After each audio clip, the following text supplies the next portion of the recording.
কি হয়। হ্যাঁ ভাই।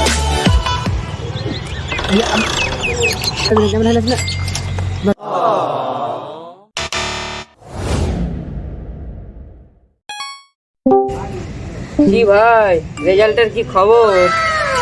আর কি বলবো ভাই, রেজাল্টের যা অবস্থা তাতে কি আর পাস করতে পারি? আর তাছাড়া লকডাউনে যা ভাই পড়াশোনার হাল ছিল, খালি টিকটক আর টিকটক নিয়ে ব্যস্ত থাকলে রেজাল্ট ভালো হয়? তুমি বলো।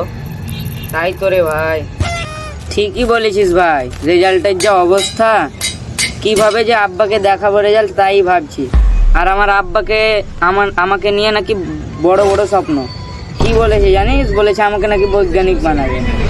বড় তো ভাই একই স্বপ্ন, আমাকে নাকি বৈজ্ঞানিক বানাবে, বুঝলি ভাই? তাই করে ভাই।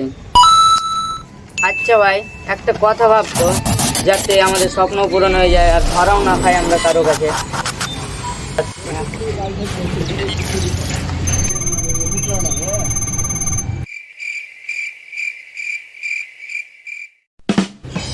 কি করছিস ভাই? এনে বসে কি করছিস?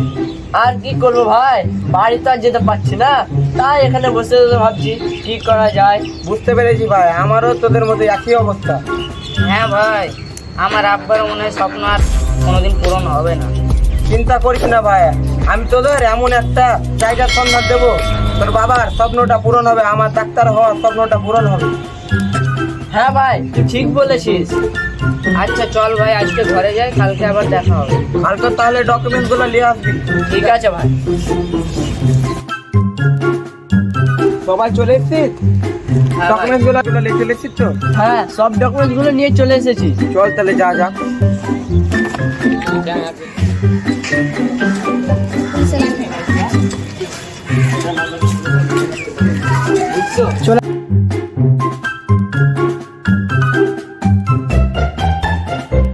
এসো ভাই, বসো, বলো তোমাদের জন্য আমি কি করতে পারি।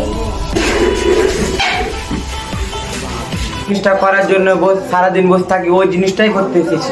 জি ভাই, বুঝতে পেরেছি, কিন্তু সাথে কিছু মাল করে নিয়ে এসছেন তো। আপনি এসব নিয়ে টেনশন করছেন কেন? আপনি শুধু ডকুমেন্টস গুলি বের করে দেন। ঠিক আছে ভাই, আপনারা কিছুক্ষণ বসুন, আমি সব কিছু বার করে দিচ্ছি।